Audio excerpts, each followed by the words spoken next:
here today. Okay, my name is Adiolu Akiemi, and I'm happy to be here today. We have a guest speaker in the house who is a brother from another mother, and he will be talking to us today on Leaders Evaluate. I'd like you to help me welcome, and let me give you a secret today. Just a secret. I want you to understand the secret. So this secret is this session. These sessions, I know that many people are coming for these sessions and they are learning a lot. But I also always have my notes here. I have my pen here, and I'm taking notes as well because I get so busy these days that I'm asking myself, am I learning? So every opportunity I get where I have someone who is speaking, I ensure that I am also learning, because if you stop learning, you start dying. And I'm not ready to go yet. So I want to learn. So I want to encourage somebody out there today. Don't take this as casual. Take your pen, take your paper. Don't only learn, go over it at least once more. The videos are recorded and they are put on YouTube. It might be coming to you for free today. It will not be free tomorrow. There's a service I'm going to be rendering for people in the days to come where they will pay me to watch videos that are free on YouTube. So I will tell them the videos to watch. That's their service I'm rendering, to say, look, it's available for free, but you can watch this one. After you watch this one next. Then you watch this one. Then pay me 10,000 naira. Because there's knowledge available there, but people are not taking advantage of it. So today you are here. I consider you very privileged. So let's maximize this opportunity and learn. And I think there's something I want to do as well that I haven't done. So before I introduce him, let me ensure that I'm pointing this on a channel where it can be showing as well, so that we are also at least, a bit, not much, but at least we're a bit live. At least somebody somewhere can listen to what's going on today, gain some value that they will be able to apply in their journey. So I'm going to push this somewhere as well, so that while this is going on here, somebody from somewhere can also begin to learn how leaders evaluate. So I can see that many of us are still joining. We're about 80 in the room already today. I know that we will not stop until we get to somewhere about 100 or 100 plus. So I think these are very important topics to discuss in our nation. I think once we can get a topic like leadership together, then we are on the pathway to solving our national challenges and problems. Many of us think that the leaders are in Aso Rock. But I think the leaders, first of all, are somewhere before they get to Aso Rock. And if we can solve it at this level before it gets to that level, it's going to be amazing. So we want to solve it at this level. That's what this is about. If you are here today, I'm excited that you are here, so we can make the most of this gathering and ensure that we can all learn and become better with it. So I've pointed this online. We're going live with this at the same time as well. Excellent. I think we're successful in that bit. So as we are sharing this, other people who are not physically here with us on a number of channels who are associated with what we're doing in one way or the other can also get the privilege of being involved directly with hearing this as well. So very quickly, somebody says one of the leaders formed fainting at the NDCC today. Okay, I can see you're on top of the news. I will leave that one for Gbenga to comment on. My work today is to facilitate. I think it's Emma that is looking for trouble. So today we have with us in the house, I call him my twinnie. We used to look alike before he before he became fat and I became slim. Even though it's like the size is almost getting back to the same thing now. So who is Gbenga Sesan? Gbenga Sesan is the Executive Director of Paradigm Initiative, a Pan-African social enterprise working on digital inclusion and digital rights through the offices in Cameroon, Ghana, Kenya, Nigeria, Tanzania, and Zambia. In fact, reading these countries, I know I need to talk to you so that we can see how we can leverage these countries to establish our distribution channels in these countries. But I'm still going on with his profile. He's also a non-resident fellow at the Digital Civil Society Lab at Stanford University. Prior to starting Paradigm Initiative, Gbenga led the Lagos Digital Village, a joint project of Junior Achievement of Nigeria, Microsoft, and Lagos State Government. Originally trained as an electronic and electrical engineer at Obafemi Awolowo University, Great Ife. He completed executive education programs at the Lagos Business School, New York Group for Technology Transfer, Oxford University, Harvard University, Stanford University, Santa Clara University, and University of the Pacific. So the great event I am putting great is a foundation. Gbenga's consulting experiences includes assignments completed for numerous institutions, including Microsoft, Harvard University, and United Nations agencies, among others, in over 35 countries. A Schwab Foundation Social Entrepreneur of the Year and former member of the United Nations Committee of E-Leaders on Youth and ICT, is a Cyber Stewards Fellow, a Crans Montana Forum Fellow, Archbishop Desmond Tutu Leadership Fellow, Ashoka Fellow, Common Future Fellow, and CODS Fellow. Gbenga served as a member of the Presidential Committees on Harmonization of Information Technology, Telecommunications and Broadcasting Sectors 2006, and Roadmap for the Achievement of Accelerated Universal Broadband Infrastructure and Services Provision 2013, and was listed by CNN as one of the top 10 African tech voices on Twitter, and by Ventures Africa as one of the 40 African legends under 40. Gbenga is married to Temilade Sesan, PhD, an expert on energy, poverty, and development. He has been advising the World Health Organization on data privacy during the ongoing pandemic, and is also advising the World Economic Forum on its operationalizing trust project to develop rights respecting data policy for businesses. Please join me today as I welcome my friend, my brother, Gbenga Sesan, on this exciting conversation on Leaders Evaluates. You're welcome. Thank you for having me. Thank you. So today, the topic for discussion and what we would like to hear about is leadership and how leaders evaluate. I think that profile changes. It changes from year to year, but it's always scary. The only thing that doesn't change about it is that it's scary. Well done, Gbenga. So please, let's have you. Yeah. Thank you, Delu. You know, it's interesting because there was a random comment, by the way, on Twitter a few days. It must have been yesterday. Was it yesterday or today? Actually, you know, time seems to be squeezed together these days. I found our timetable. Deolu and I were in the same class in Ife. Yeah, I went to school. And I found our timetable. And I saw EE 306, CHE 30 something. I saw it, you know, and I tweeted it.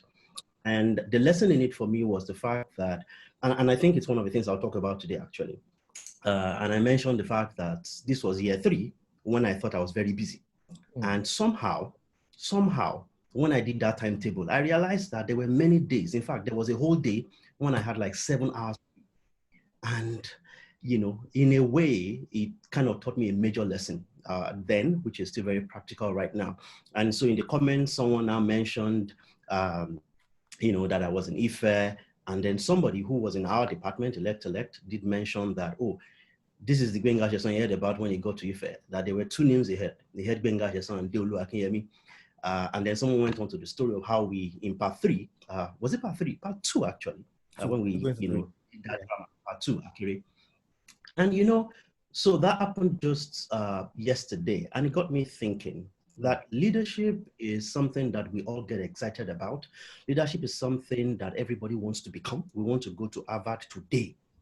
Kennedy School is one of the places that I love to go because when you go there, you meet like the weirdest and the most brilliant people, you know, across the world coming together. But leadership is not something that happens in the instant. Leadership is something that is built over time. Anybody who sees that if, you know, the things that I do or that Deolu does or that other people do today, and unfortunately, you know, we're in a microwave generation, we're a Twitter generation where everybody assumes that everybody started living their lives when they started tweeting. You know, that the only things about them that exist is their Twitter account and the things they say about, you know, the things they say on Twitter. But that's one of the biggest problems we have with, you know, leadership with depth today. everybody wants to be a leader instantly without digging deep first. The story is told of, of the mighty Iroko tree, that you can see how tall it is. And everybody wants to go under it for shade, for everything. But when you keep digging to find out where the roots are, and you find out that the roots and the tentacles are all over the place, then you understand why Iroko is a mighty tree in the forest. And one of the things that I've learned over time, by the way, which is the greatest lesson I learned about leadership, is that leadership is not something that you are born with, or leadership is not something that comes with temperament. Otherwise, only certain type of extroverts like chairman Deolu will be leaders. I mean, natural, orators and things like that. But I've since learned that leadership is something that you consciously build in yourself. And when I was sharing, the flyer for this meeting today, I said, I want to have a conversation, a practical work in progress conversation about leadership. I am not going to come to you and say, this is 1, 2, 3, what you must do to become a leader. No. I'm going to share with you what I have seen. By the way, I would talk about how to evaluate each day. I think that's the thing I'll talk about last, because that's one of the things that I think I've spent the most time in my life doing. I started planning every day of my life from secondary school, from junior secondary school. And I'll come back to that. Okay, let me share 5 quick things. So you said, let me see. Okay, good. So I've got about 25 minutes. So I'll share five things. Let me see if I can spend 4 minutes on each one and then spend quite some time on the last one. The first point I want to make about leadership and evaluation is that what you don't measure, right, you can never go. I think we've heard that said a lot in many ways. You can't grow what you don't measure and things like that. And the reason I say this is because many times we see some people and we think, oh my God, these are natural born leaders, or these are leaders, with a silver spoon, or these are leaders that are grateful and things like that. But one of the things we don't realize is the fact that every tiny detail of what they do is written in certain ways. 1, where I am right now. 2, where I want to be. And 3, what I need to do to move from point A, which is where I am right now, to point B, which is where I need to be. And I think that the problem many times is that we fail as humans, we fail to tell ourselves the truth that I am not yet there. And there's that temptation. We think, that, especially if you have people around you that tell you, you're the best thing since sliced bread. Unfortunately, one of the first things that happens to you when people sense any trace of leadership in you is they surround you. They surround you, and if you're not careful, the loudest voice you will hear are the voices that urge you on, that urge you to go on and say you are the best thing. Chairman or Ga. I know we have some non-Nigerians on the call tonight, so I'm going to slow it down a bit on the chairman. But the reality is that if you're not careful, what that then does is it gives you the impression that whatever you have done is fine. And so there's a temptation for you not to measure, where you are at, to evaluate yourself and things like that. And I think a very practical example to give is this. So I started an organization 13 years ago. And when I started the organization, Paradigm Initiative, it was, of course, I had no idea if it was going to survive the first 5 years. Like many institutions in Nigeria, the story is that only a certain percentage make it to the first 5 years and less than 30% make it to the first 10 years and things like that. But here I am 13 years later. And something that I did this year and I shared with my board, which some of them found very interesting, who asked you to do this? But I deliberately did was that I designed a new job description for myself with key performance indicators. Now, don't forget, I'm the executive director. The board, yes, does evaluation of my performance from time to time, but because we're blessed, we're an organization with a diverse team, with brilliant people. Many times, the great work that these people do with the little work that I do put together makes the board say, Ranka Dede, well done. You've done really well and things like that. But I designed a job description with key performance indicators that said 30% growth in this area, 10% growth in revenue, 15% growth in this, 30% reduction in excess spending, blah, blah, blah, and things like that. And the reason I did that, and then I had a meeting with my treasurer and I said, listen, this is what my new salary, everyone in the organization was moving to new salary. And I said, this is what my new salary is going to be, but I want you to see the job description and measure that against the salary. Of course, everybody loves the perks of leadership, like we love our salaries. But one of the areas of leadership that many of us don't pay attention to is the measurement. And if you do not measure, you cannot grow. And I'll give you a very simple example. You've heard this, the example given of people that run around the pitch where there's no goalpost, right? Uh, Unfortunately, if there is no goalpost, it means that you're just running around the pitch and there's nowhere to score a goal. But that's not even an example I want to give. The example I want to give is if at the end of the year, someone asks you, have you become a better leader? How do you know you have become a better leader? If you haven't put certain criteria down. And I say to people that my fundamental philosophy, and forget leadership for now, but my fundamental philosophy as a human being is that if every quarter, every 3 months, I am not able to update my resume or my CV with something else I have done from new knowledge or new knowledge I have acquired, then it means I'm dead, right? The day you read my profile 3 months later, or 6 months later, or 1 year later, and there's nothing new in it, just know that I'm dead. And the person you are seeing is just a ghost who is just floating around. Because the reality is that conscious living is deliberate, So if you don't measure it, you can grow it. That's the first point I thought I should make. And very strongly tied to that is an opportunity to measure growth, which is my second point. And it's that criticism is one of the things that we dread the most as human beings, but it is what leaders eat for breakfast. I say it a lot that many of us cannot handle the level of criticism that we give. Now, look at the average person on social media. Look at the things they tweet. Buhari is a bastard. Buhari is a megalomaniac. Buhari is a fool. Let them, and of course, once in a while, somebody gets picked up by security services. And of course, part of my work is to make sure that, they get legal representation and things like that. But when I share that, that thought that many of us can't handle the criticism that we give, I know what I'm talking about. Let any of those people that are saying the same thing, let somebody say to them that you've done something wrong or your work is not beautiful. I'll give you many examples. In my career, as brilliant as I think I am, and I say that without apologies, as brilliant as I've received feedback from people to say, wow, you do excellent work, there are times when there are certain people who I don't know whether, they were sent to just keep me in check or something, who just come to you. And I can never forget an example. I went to this, conference in DC, and one of those times when you're on a panel and there are 4 of you, and after the panel, you are the only person they ask questions, and you are the only one they follow. So you have delivered. You have come all the way from Lagos to DC to do them like this and do them like that, and they will never forget, right? And they've learned. And then as I was about to walk out, someone walked up to me and said, by the way, I saw your annual report on digital rights, which, by the way, was a document everybody had praised during the panel. She said, it is trash. It's trash. And I looked at her, and my first reaction was to say, I've been conscious, which was a natural reaction, like, then swear for you. Let me use pidgin a bit, as in. And I was like, this is what everybody has praised. This is something beautiful. But guess what?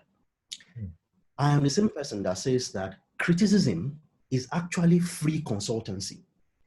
The people that give you the best feedback that can help you evaluate your leadership are the people, 3 categories. Number 1, those who don't mean well, who want to pull you down. Number 2, those who are your friends and mean well and can tell you the truth. And number 3, those who don't really care about you, but just anyway will give you honest feedback. Now, those 3 people, I don't joke with them. I love feedback that is positive. But anyone who works with me knows that when you behave like a sycophant around me, I know where to put you. I know that, when you look at me and you say, man, GS, you are the best thing that has happened since sliced bread. I look at you with the corner of my eye and I know that this person is dangerous for me.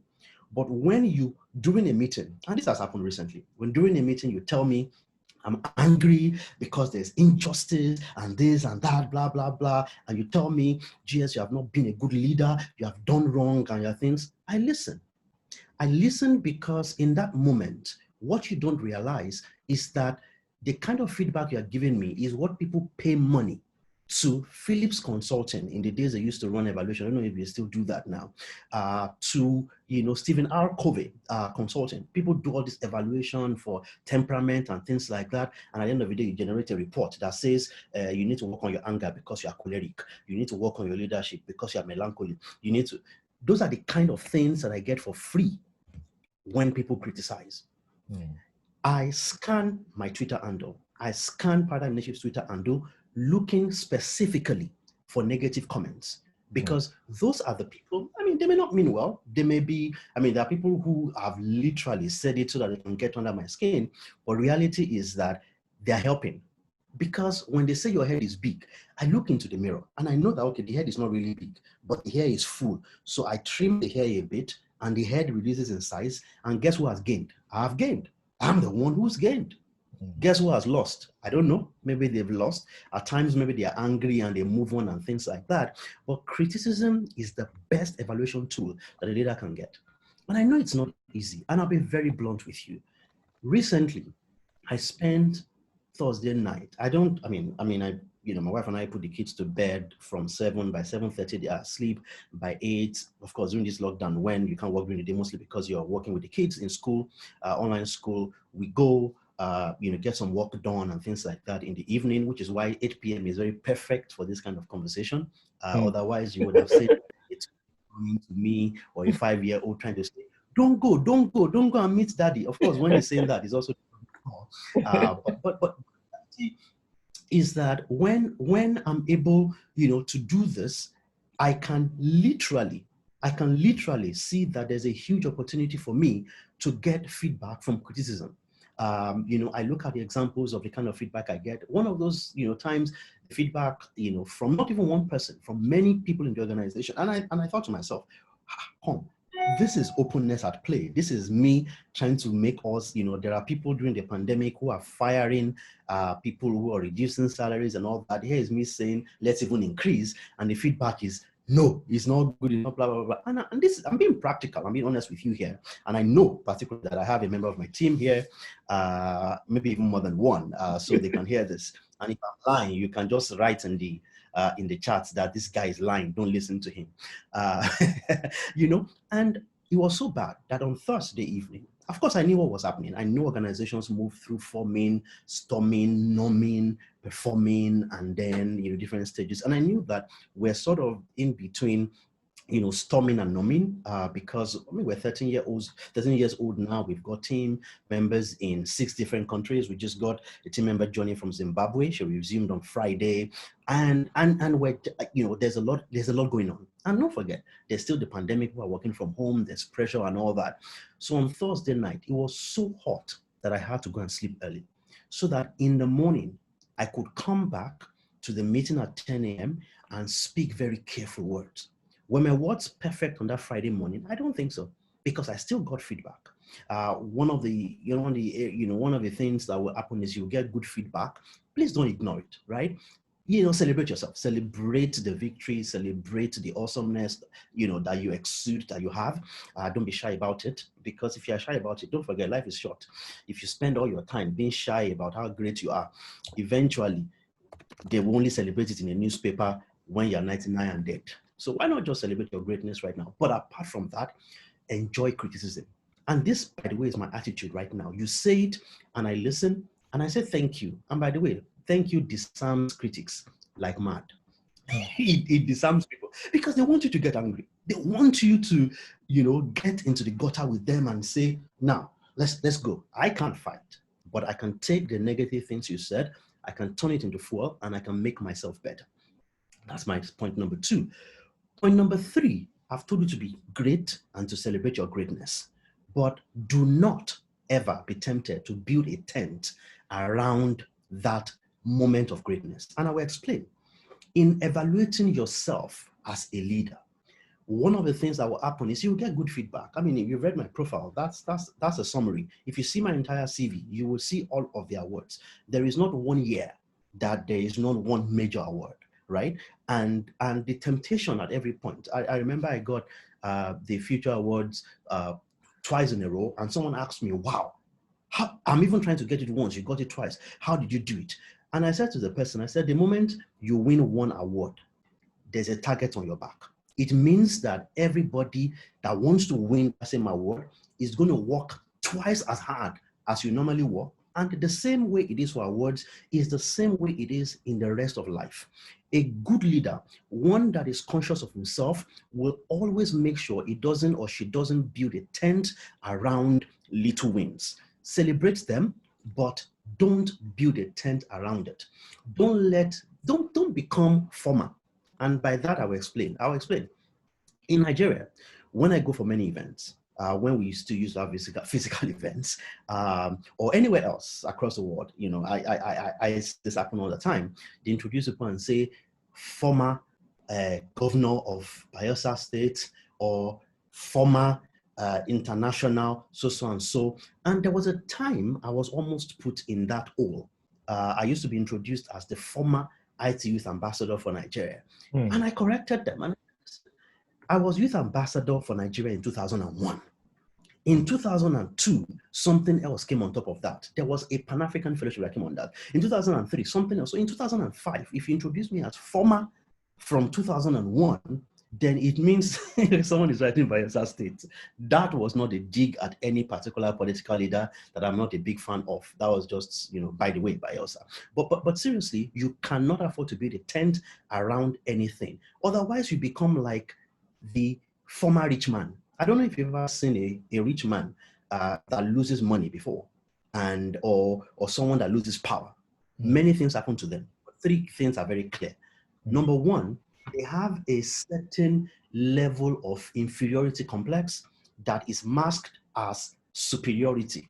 When they get to meetings, they want to be taken to the front, recognized as, I have had money before, or I've had power before. That's one.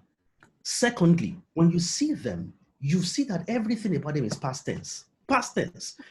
In 1964, when Nigeria was not even yet a country. Of course, Nigeria was a country in 1964. But excuse me, sir, 1964 is many years ago. What happened? What happened yesterday?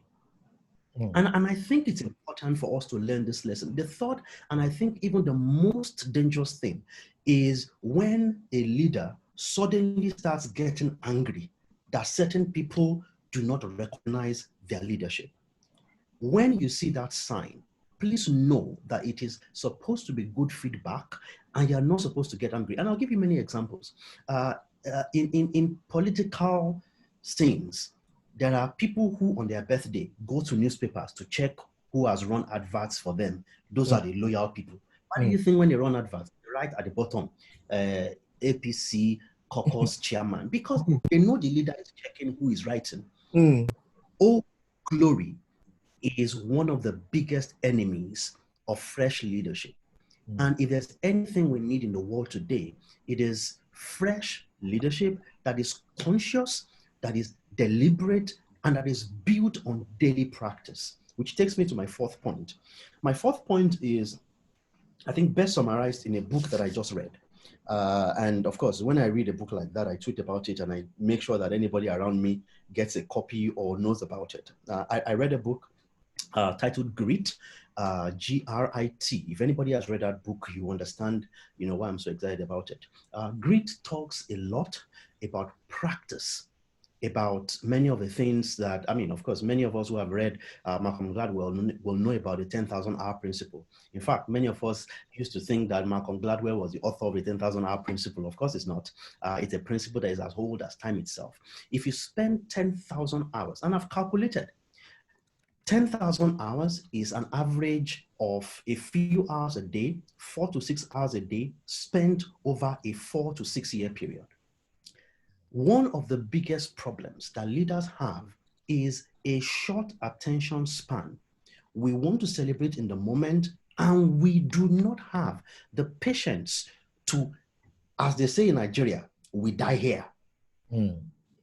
If this ship sinks, we will get to the bottom, and when we get to the bottom, there's nowhere else to go, right? We push back and come back up again. And I'm not asking people to be stupid, but I'm saying at least spend enough time on practice and a feedback loop that helps you such that you will even know if this is something you're interested in or not. I mean, I say to people that the things that happen in my life today are not surprising. People want you to be humble and to say, it's the grace of God. Of course, it's the grace of God. It's the grace of God even for the man who wasted his life, because the grace is available for everyone. But Yes, reality is that if you lay foundations, there is no way that building on it, there's no way there won't be a difference between that and somebody who just drops a brick and expects it to hang in the air. I say it.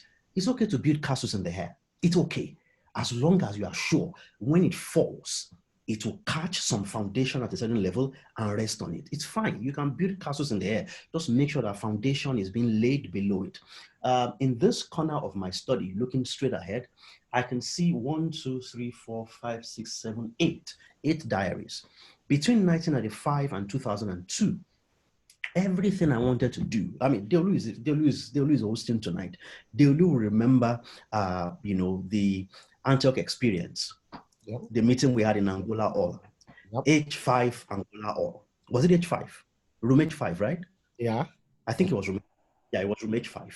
And there we were talking about the future, about how, we literally hold the future in our hands. But even way beyond that was a challenge we threw to each other and said, listen, this was in the year 2000. By 2015, what will you be the leader in on this continent? And we challenged ourselves, different things, and we left Ife. And less than 15 years later, many of the things that I wrote in that diary, I saw them happen. And the reason is because whatever you do not practice, you do not become better at. And I'm not saying practice when it's convenient. I'm saying practice even when it's not convenient. I'm saying practice when the environment says it is impossible. My mentor told me a few years ago, Nigeria will disappoint you, Nigeria will kill your spirit, and Nigeria will disgrace you. He left Nigeria a few years ago. He came back a few years after. He left again. I have no idea where he is right now. And I have nothing, my friends know this, I say it all the time. I have nothing against economic migration. I have nothing against, what I have something against is illegal migration. But reality is there are certain things that people call dead, but that because you practice and you have an idea of what you want to do, it is clear in your head. You have written these things down and you have decided, even if it fails, I would have picked up. I mean, and this is how children are. I mean, maybe because I have a 5-year-old and a 2-year-old, I give all these children examples all the time. If you've ever seen a child walk for the first time, you will never forget the principles of leaders evaluating. A child that the parents help, don't fall, don't let him fall, don't let her fall. That child will never walk. Well, the child may walk at the age of 8, which is fine. But the child, you understand, you are there again. The child stands and she falls and you let her fall, not because you want her to cry, but because that is the way that she gets energy to move again. That is the spirit of leadership. That is the same spirit behind making sure that as you practice, you take one step, you take another step. The diary from 2005, you look through it and you begin to laugh and you say, oh my God, how did I predict the future? Many of the things that people are talking about, in tech and in all of that today, I see some of those things and I smile. I smile because there is a difference between leadership that is of name and leadership that is built over time and will be right here when all the fad goes away. When all the fads go away. Grit is simply defined as passion plus practice plus hope. And if there's anything that we need to learn as leaders who evaluate, it is the fact that you have to practice. You have to practice this thing called the act of leadership itself. Let me close with my point about leaders evaluating each day. And I think this is really important. Let me give a very interesting example. Every night when I take my daughter to bed, for some reason, she just loves daddy to put her down at night. When mommy does it once in a while, she cries in the middle of the night and things like that. So somehow she just likes the idea, okay, daddy. So I take her upstairs. Of course, usual thing, we read. After we read, You know, if she's wet, I change her and then I put her on my shoulder and we start praying. Lights off, just a night light on. And every night, this is how I pray. Very simple. God, thank you for today. As we sleep tonight, no nightmares. Very, very, and if you listen, I mean, I wish I would record and play that prayer. Basically, that prayer walks through the entire day. And what she doesn't know, what I didn't know, was that for some reason, 7:30 p.m. when our lights go off, when I put her on my shoulder and I rub her back and say good night to her, it's a daily review for me. I say things like, thank you because today we had fun, we went to school, and then I start saying, when we wake up tomorrow, let's be excited, we will play, we will brush our teeth, we will shower, we will get ready, we will go downstairs, we'll have breakfast. And I continue and I say that until I say, then we'll come back again tomorrow at the same time and thank you. If a leader understands the secret that eternity is based on each day successfully leaning over and moving into the next one, then that leader would have learned the biggest secret of life. That when each day is a celebration on its own, you will have a string of celebrations and eventually a life of celebration. What happens with each day for me? I do not start a day without my calendar. And I gave an example earlier. Secondary school was when I started writing down everything I would do during my day. And many people don't believe that. And it's okay not to believe it. It's fine. I went to Federal Government College, Iduani. In a federal government college in Nigeria, everybody who went to such a school knows that it is so well planned that you will not have a life. There's wake up time, there's shower time, there's breakfast, there's classroom, there's siesta, there's lunch, there's games, there's dinner, and there's lights out. That's it. So I learned that if I do not insert some things in the middle, I will suddenly graduate from secondary school and I would have done everything but live my own life. So I started every morning, I would kneel down. Of course, you hear the gong around 6:30, manual labor. No, not manual labor. We used to call it, I can't remember what it was called. I can't remember now, but something, morning duties or something like that. 5 minutes before morning duties start, before most people are able to wake up, I write down what I want to do during the day. There's a template already. You know what it is. You know, there's breakfast, there's this, that, blah, blah, blah, blah, blah. And in between, I write a few things I want to do. I did that in secondary school and built my time planning muscles until I got into the university. And then I got into the university and realized, oh my God, this is useful because you get into a university and your life is entirely yours and you can spend the 24 hours doing nothing. And then I realized, morning duty, thank you. And I realized that that ability to pick my diary, write down what I want to achieve during the day, and in the evening to come back to it and tick the things I did, and to move the things I didn't do to the next day, that habit made me not just a better leader, but made me a more efficient and effective individual. I started doing that, I continued doing that, and the last diary you see my collection is 2005. Because in 2006, I started using Google Calendar. And it wasn't Google Calendar at the time, it was Notepad. I started using Notepad. I will write a task list, and at the end of the day, I will delete the ones I had done and save a new one as the next day. And then at some point, Notepad had the ability for you to write cancel in it, and then I will cancel it, and then eventually we go Google Calendar. And if you look at my calendar today, you will see that it is impossible for me to have a day without it being planned. And the reason I plan the day is because if I don't plan it, I can't evaluate it. If I don't evaluate it, I cannot have honest feedback on my performance for that day. And that is the spirit that makes you a leader that evaluates. That every blessed day, you start that day, and people do it differently. There are people who plan before they sleep. And this planning, by the way, doesn't involve you writing at times. There's some people that have built enough muscle that they just stay on the bed and they think about what they want to do. I don't have that grace. I use my brain more for imagination. I don't cram. I crammed last in secondary school. I crammed so much that I remember that chapter 35 of chemistry, a Babio textbook, is chemistry of matter and space. Chapter 36, is on the right side of the page in a Babio. That's how much I crammed in secondary school. So now, no la cram, la pour, la pass anymore. I now use a lot more for imagination. So I write.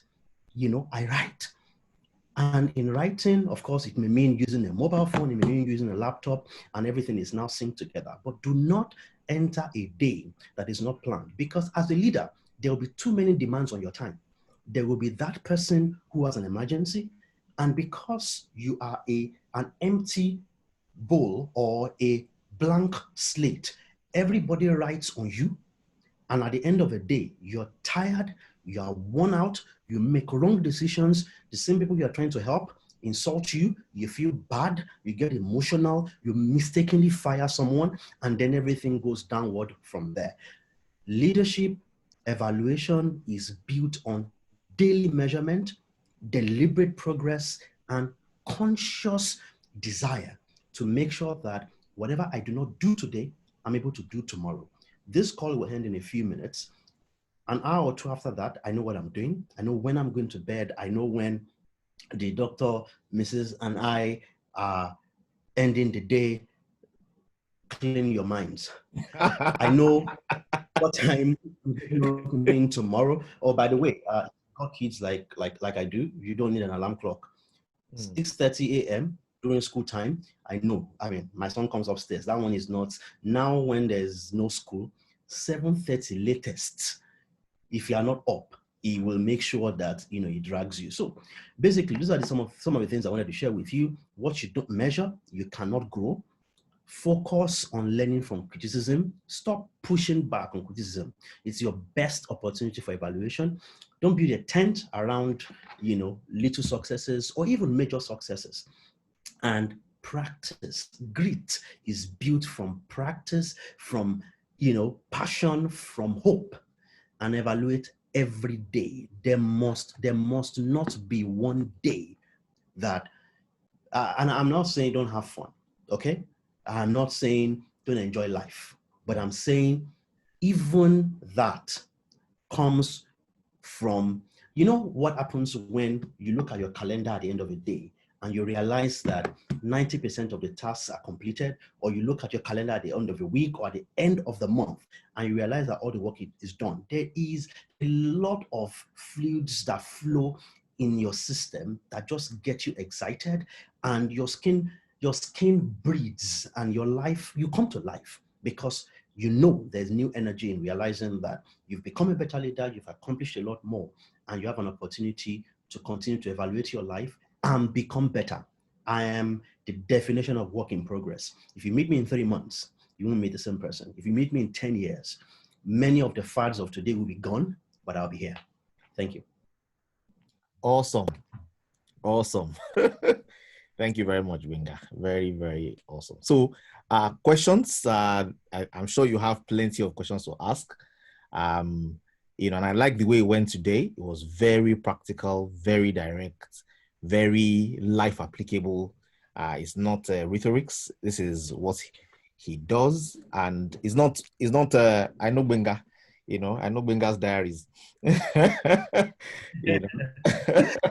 And I know that he's been very consistent, and this is what I need to do, and doing it and doing it and doing it.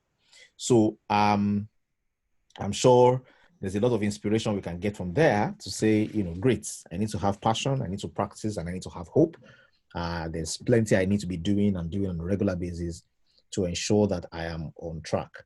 So tonight is time to ask questions. It's time to ask, what, is there anything that you feel, can I do this? Is this something everybody can do? Is it a particular temperament that makes you able to operate this way? Or can, playful people also inculcate these things? So I like us to ask our questions. There's a chat box there that has Q&A.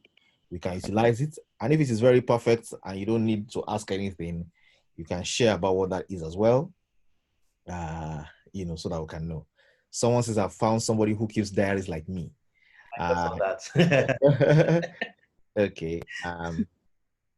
Okay, great. So I don't know if you have any questions. Please put your questions together so that we can ask them. I usually try to launch. Okay, good. There's a question there already. Good. So I think you can, you can see them and take them. Oh, okay, cool. So someone says, after 6 years of paying my year one school fees, I got to find out that my guardian who is an emeritus professor, recorded the 53,100 year one fees in his diary. I stumbled on it while discarding his diaries. What does it mean? You know, that means that person keeps records. Let me tell you this. So a diary is not the only thing I keep. And I know today is a day of sharing practical examples. When I was going to get married in 2009, my wife's parents and my parents, it was clear that they were not in a state to pay for that wedding. We wanted a small wedding. Eventually it became bigger than we wanted. But interesting enough is that we started a spreadsheet and we wrote things down. What do we want? What do we have? On both sides of the spreadsheet. Now, it was easy for us to do that because this was something I had done all my life. I've always kept a spreadsheet. In fact, one of the columns on the spreadsheet is investment with Deolu. You know, and the interesting thing is that I have to keep records. Now, there is not one expense that I make. And I know that, you know, people hear me say these things and say, are you from Ijebu? Why are you so stingy? There is not one expense that I make that is not planned. And the reason is this. One of the reasons why many of us end up saying I'm broke at a certain time of the month, or people realize, oh my God, my money is going, I don't know where it's going, is because you're not keeping records. Now, keeping records is not the same thing as being stingy. It is that you cannot grow what you don't measure. It's the same principle in leadership. It's the same principle. So this man writing down that he paid 53,100 for you is not to say he's belittling it or he's an Ijebu man or he's being vengeful or anything. It's just that 53,000 must come from somewhere. And if it comes from somewhere, and I'll give you an example. I don't know if I've said this publicly before, but from the day our kids were born, they started getting a salary every month. Every month, something hits their account. And the idea is simple. Now, if I am not keeping records of that, then it means that I have no idea the power behind that kind of investment. It means that, you know, if the guy or the girl turns 18 and they say they want to see the world for 3 years before they do something else, they're free to do that. And this is the point about keeping records. Keeping records is the only way you can measure the things you want to grow. So I love that man that knows he gave you 53,100. The slip that I used at NYSC, there's a card, a brown card, I'm looking at it now, that you get where they tick which meals you ate and things like that. I have that card sitting right there. One of the reasons I keep records is very simple. I wrote my first book when I turned 30, and it was called Work in Progress at the time.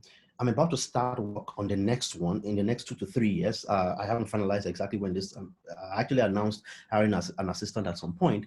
Guess what they're going to do? They're going to take these diaries, all converted in digital format. They're going to rummage through it and weave it into a story. And that becomes, forget the fact that it's even an income, opportunity. It's also that nobody can tell my story the wrong way. I can't leave this planet and then someone erases it and say, oh, that Gbenga guy, we don't even know what he was. I'm writing the story now.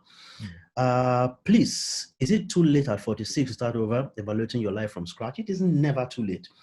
I don't know, if I'm 43 in the next, what's today? Today is the 20th, actually. Oh, next week. Today is in 1 week. And Deolu's own is the week after. I told you the twins, you think. Right? And I'm going to be 43. And I can tell you, let me give you a practical example to tell you it's never too late to start. 3 years ago, I couldn't drive. Over the weekend, I drove 7.5 hours to Akure, Igbara, okay. Drove 4 hours, 7 minutes back by myself. The people saw me when I couldn't drive 3 years ago. At the beginning of 2017, people who saw me, was 2017, late 2016, people who saw me were wondering, Gbenga, what if there's an emergency or things like that? What they had no idea of was that when they saw me, when they would see me a few weeks or a few months later, I will be moving machines, literally. It's never too late to start. In fact, the story is sweeter. And I'm not telling anybody to delay, because if you deliberately delay, you're delaying yourself. But if at 46 you make a turnaround, the story becomes sweeter. Why do you think everybody talks about Abraham Lincoln? Abraham Lincoln's story of politics and all that. It's because, why does it make it sweeter that Buhari ran 7 times? Even though I wish he was a lot more prepared, when he won eventually. But reality is, it is never, ever too late to start evaluating your life. The advantage you have at 46 is the power of hindsight.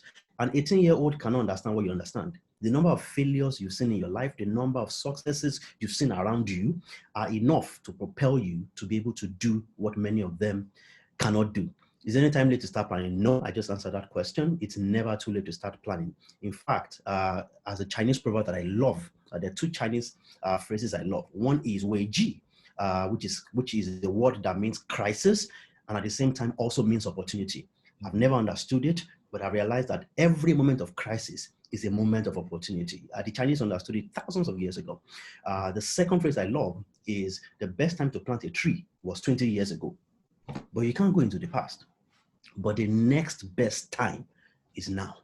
So let's start now. John says, how do you manage unplanned requests that want to get all your attention and ruin your carefully planned day? Okay, don't forget, I've had, since 1991 to now is 29, about 29 years of practice. So the things I say today are practical, are based on practice. Plan unplanned requests into your day. Easy as that. When I plan my day, I don't fill every slot. I used to make that mistake. Meetings 2 to 3, 3 to 4, 4 to 5, 5 to 6. Of course, that's not going to work. What I do is 9 to 11, and then I plan a free 11 to 1. At that time, it means that what I plan to do at that time can afford to be moved to another spot on my calendar. So either of two things. Either if I'm in the office physically, now we're working remotely, and I think we'll do that for, I don't know, maybe until school's open or something. I mean, that's my CEO's decision, not mine. But reality is, I know for a fact that if I was in the office, I would need to work with people. So it means that, there will be the 1 hour per day or 2 hours per day that people will have things to talk to me about. So plan this interruption into your schedule so that when you're interrupted, or the other things is, okay, the other thing is if you have a 9 to 11, 11 to 1, 1 to 3, which you shouldn't, and then between 9 and 11, someone interrupts you. If you plan well, which is the easiest thing I do, I just drag and drop. I drag what I'm about to do. If there's an emergency, you have to attend to it. Someone comes to tell you that, oh, you've just been accused of stealing money. Of course, I'm going to give time to it and call my finance person into the room and say, let's talk. When did Gbenga Sesan steal money? Because if there's something he cannot steal, it is money. When did he steal money? Then we will talk. And what I would do at that time as I sit in front of you is to move my 9 to 11 or whatever I'm supposed to do at that time to another free time on my calendar. Of course, you will never have a perfectly full calendar. The idea of managing interruption is to be able to move the things that you can move to another time, or if you can't move, then that interruption waits. My colleagues know this. There are times you can't reach me. When I'm writing, you can't reach me. It's impossible because I know that it's impossible. You can't reach me. When I'm writing to a deadline and I have 9 to 11, in fact, there's a joke in the office. When GS doesn't look up, it means you can't come in. I look down, I'm writing, I'm typing, you know it. When I look up, it's like the sign that the king gave to his queen in those days and said, okay, now you may enter, you may approach. There are times when I look down and even if you sit in front of me, I won't see you because that thing needs to get done. But of course, interruptions come and you can move things to other times because of course you're human. How do you build accountability part? So you can accommodate whether fake or genuine criticism. First of all, I don't think there's any fake or genuine criticism. I think there's criticism. It is on their own part that it is fake or genuine, and that's on my business. On my part, it is criticism. Somebody says, Gbenga, you're a fool. And I'm thinking, what form of folly have I exhibited that will make this person say this? Okay, I tweeted a dot, which I do randomly once in a while. I know it sounds weird. I just do it. And someone says you're a fool, and I'm thinking, okay, this is necessary feedback, but is it true? If it's not, I move on. It's like a diagram. Yes or no? Yes. Okay. What do I do? No. Discard. Yes. What do I do? Do nothing. Discard. Do something. Question. What exactly must I do? So it's there is no genuine or fake criticism. There is criticism. To them, it may be genuine, it may be fake, they may mean harm, they may mean well, they may mean to pull me down, but it is my business to take what anyone has said to you know how you look for diamond in the rough, right? You take the sand. Have you ever seen anybody looking for gold or diamond? You take the entire rubbish and you take it through different layers of sieving and washing and drying and sieving and burning, and eventually you get to the real diamond. And that's what I do with criticism. Somebody says you do the worst thing as ED. You are the worst person. And there are people I can reach out to. By the way, first of all, one person that I can easily talk to, which is when it comes to partnerships, I don't joke with it. And I say to people that you can never go farther than your partner and the kind of environment you create around you. I mean, except you want to divorce and move on. That's something else, which another topic entirely. But reality is that I have a partner who challenges me and who, when she says, in fact, there are times that I'm about to post something and I'm like, babe, this wood or this wheel or this ash or this thing, does this sound great in this context? And so the thing about accountability partners is that you also need to reach out to them. We had a CEO recently, and one of the first things I said to her was, please feel free to disagree with me and feel free to make decisions even when I say I don't agree. And the reason for that is if you're surrounded by sycophants, you will be dead. I'm building a 500-year organization, 500,000 years from now. If the earth continues to be, Paradigm Initiative will be. And the reason for that is very simple, because we're building an institution that is not, that is not about the ego of one man. That ego has been pulled out. That ego has been insulted. That ego has been spat on, and it's still standing. So I've learned from this class that the pieces of your daily schedule are a conglomerate. This person speaks big English of the greater future. How do we? A lot of SARS here. By the way, let me tell this anonymous attendee that SARS are things I'm scared of. You know how Nigerians say, with due respect, sir. When someone says that, they're about to insult your family. How do we respect this daily called to-do list schedules? Okay, that's a calendar invitation. So how do we respect this is called to-do list schedules? That's the problem most of us have. How do we respect it? Okay, let me tell you this. And I give this example all the time. When something is important to you, you do it. I'll give you an example.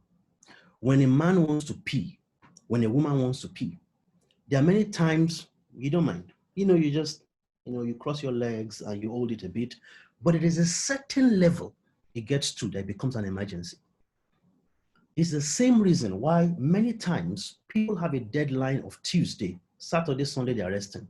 Monday night, somehow, there's a certain level of energy and spirit that comes on them and makes them finish what they could not do in weeks, in one day. The way to respect this daily schedule is to tell yourself the truth. Your future success is tied to the degree of completion of your daily tasks. And trust me on that. I have seen people who have said, it doesn't matter, just anywhere belle face. And of course, their life becomes anywhere belle face. Some succeed and they can't explain it. And then when they lose the success, they don't understand. But every day, and by the way, I'm not saying beat yourself up. There are tasks that you will keep moving forward until you decide, okay, this is not going to work, and you cancel them completely. But you need to tell yourself this. If you need it, you will do it. And you need to understand, by the way, what is the connection? I'll give you an example. Every year we have a Paradigm Initiative retreat. At that retreat, we have an annual plan. That annual plan is broken into quarterly plans. That quarterly plan is broken into monthly schedule. That monthly schedule is broken into daily tasks. Now, everybody knows that if you don't do something today, it will affect the eventual annual plan. Any salesperson knows that. If you don't call someone to say hello on their birthday, it's a small thing, in quotes, but you may not be able to make the sale because you haven't invested in the person's emotional bank account. And so you need to understand the relationship between the daily pieces on the to-do list and the eventual success that you'll be celebrated for. When you understand the connection between the two, it becomes a lot easier. And trust me, it comes with practice. The more you practice, don't forget, this is the reason I say you must cancel out the things you've done. Every time you cancel out something, there is a certain level of confidence that you have that helps you to become better at the things you do. That's why people will advise you, psychologists will say to you, tackle, and this is not the same school of thought for all psychologists, but some of the prominent thoughts will say that start with the simpler tasks, right?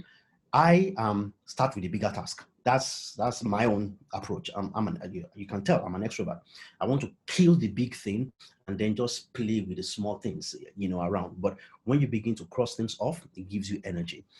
Has there been times in the past when your plans didn't, of course, when your plans didn't work, of course, and you have to make huge and disturbing disruptions? If yes, what did you do, or what will you advise? Okay, let me tell you, I failed from IFE. I had a 2-2 and an extra semester. That wasn't the plan. The plan was for me to finish with, finish like Deolu, first class, or well, or close. Or close. Almost, I mean, and all that. But it didn't work that way. I was in the office when I got a call. I'd started working, by the way. I mean, I was about to write my last exam when I got a job offer. I was in the office when I got a call from IFE. Gbenga, we've seen the results. You didn't pass 507, Dr. Yusufu's course. I was like, what does that mean? Extra semester. Went back there, did everything I could. The lecturers that saw me some of them were very happy. So you're coming back. I can never forget one of them, Dr. Something. I won't mention his name. Didn't know the person. The person became HOD of the department and started asking me to come back and teach and things like that. We're very good friends now. In fact, the man whose course I failed is one of my best friends on that campus right now. Reality is, when I failed, don't forget I told you about planning. When disruptions come, you need to move some things from the present into the future and be able to create space for that disruption. What I did was that during that period, I knew I had to go back to school and learn and do things like that. So there were things I was supposed to do and I moved them forward. But because I had planned them, imagine if I hadn't planned, everything would just get disrupted. But I'd planned. So there were things that I could move into the future and be able to do later. And guess what? It makes for sweeter stories when, and I'm not asking anyone to chase failure, but one of the questions I ask anyone who has ever sat opposite me in an interview room or on an interview call is, tell me your failure stories. And many people stumble on that. And when you stumble on failure stories, I know you're not a real person. I know you're not a real deal, because anybody who has not understood the concept of failing and rising from that failure is not yet living consciously yet. Maybe they're still drinking milk. How best can one start evaluating his or her life? Very simple. 3 questions. 3 columns. Where I am right now, where do I need to get to? What do I need to do to get from point A to point B? For everybody, it has different meanings. It may mean right now I am a CEO or I'm the ED.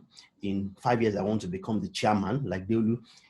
The question in the middle is, what are the things I need to do to transition from CEO to chairman? And those are the things I need to put time out on to be able to do. How do you work with a partner who doesn't like any form of criticism? I know, right? It's tough. If there are people who don't like criticism, buy them a book. That works magic, right? Get them a beautiful book. Where's my damn pink? Very pink. Okay, no, this one is not even very beautiful. Like, I have a book that is pink color that someone bought for me, titled "Ideas That Stick." No, it's not Ideas That Stick. Made to Stick. Made to Stick was, and the basic reason the person got me that book was because they had a conversation with me or something, and I was like, no. See, I was born as a great speaker. There are certain things that I don't need to learn. And then bought me a book. What happens when you buy someone a book is, when they are reading it, your voice will be ringing in their head and they will remember the things you told. And the question is, what happens if you don't read the book? They're on their own. You can take the ship to the field, or you can force it to sail. Unfortunately. But I'll say to people that if it's a life partner, it becomes even a bit more interesting. You have to be very careful. Made to Stick is the title, yes. Look for opportunities to give them this feedback and try the sandwich approach. The sandwich approach, which I've seen working every time, even on me, is the day they do something great, praise them. Ah, man, wow, you did that. Ah, man, you're the best, man, you're a star. Ah, if you could just add, then you insert that thing in the middle, and then you praise them again. That, hi, you are the best. Now, I'm not going to say you're the best in sliced bread. That's a psychophancy. But the sandwich approach, tell them what it is. Beautiful that they have just done. Use style to add that thing they are not listening about. Because many times people react to criticism because of the way it comes. When someone says, why do you always, whatever you say next, they're not going to hear it.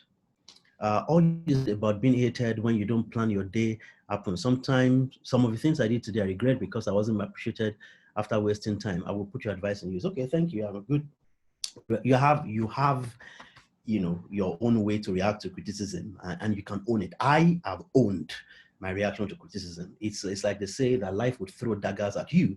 You can choose to hold it by the handle and then use it to kill your ram. And I say that honestly, when life throws daggers at you many times, you will end up holding the blade. Unfortunately, it is now your decision whether you want to look at the blade and keep crying.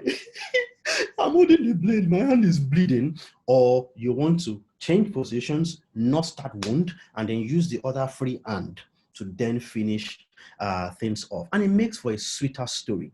And I keep saying this, it makes for bestsellers when, the things that people saw in you and criticized, you then turn around and make it something that they will end up eventually celebrating.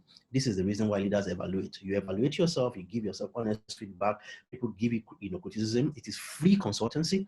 So thanks to everyone in my life who has ever given me, sharp criticism. And I'll close with a story.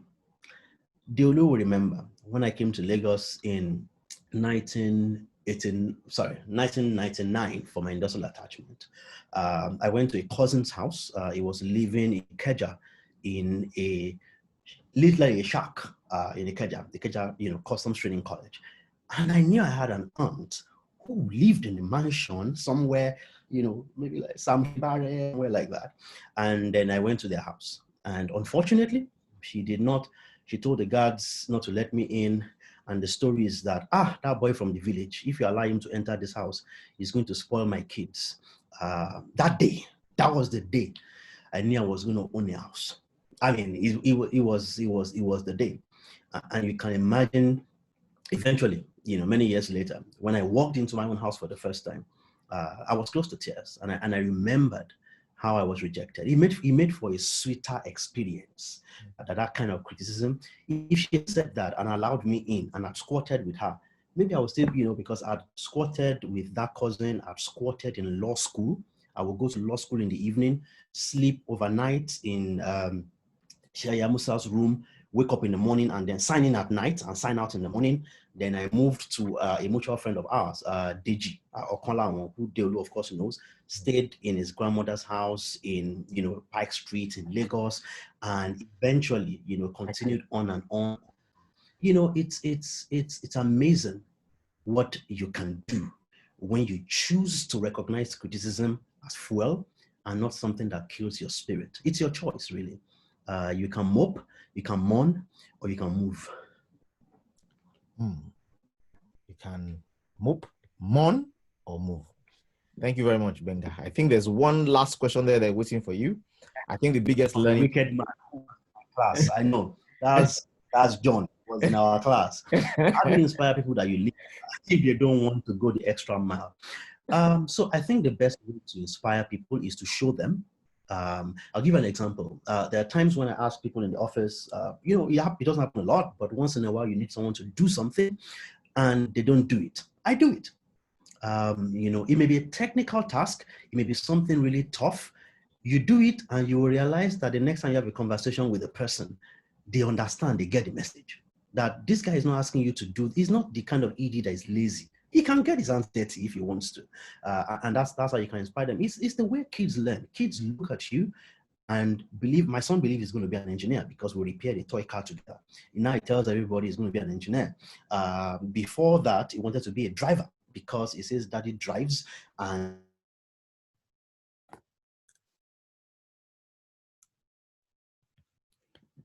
Uh-oh. I think we lost he's back. Are you kidding? That's anyway, so the way to motivate is to show people what's possible and make it clear. I think at times it may be indirect. You may have to do it through someone else because at times, and I'll give you this practical example. There are people who will not listen to you because they've worked with you so long that they don't see an opportunity to learn. They only see my guy. You may need to put someone between you and them, and then they will learn from that person. Incidentally, almost all of those people, and I'm just sharing with my CEO today, examples of people in the past who have looked me in the face or even pointed fingers at me and said, GS, you are a fool, or GS, you are wrong. And many years later, they write emails to apologize, and I write to them, don't say sorry. That was you in the moment. Now you have learned the lesson. Do me one favor, pass it on. That's all. No grudges, just love, pure love. How do you do that thing again, right? Yeah, love, just love. Okay, thank you very much, Gbenga. That was awesome tonight. I'm sure everybody has learned a lot today. Very practical, very real. This is how the life is lived. If there's any big point from today, I think one big point from today is how to utilize criticism. I think another big point from today is practice, practice, practice. Ensure that whatever it is you want to have in your life, you keep on grinding, keep the grit on. I think another big learning from today is, plan. You can't evaluate if you don't plan. You can't score what doesn't have a marking scheme. So you need to make a marking scheme so that you can score it correctly, score it objectively. I think it's been beautiful today. I feel like we didn't exhaust all that there is to exhaust. So we're calling on you again. And you let us know where we're celebrating the birthday. So how you celebrate your own will determine how we'll celebrate my own.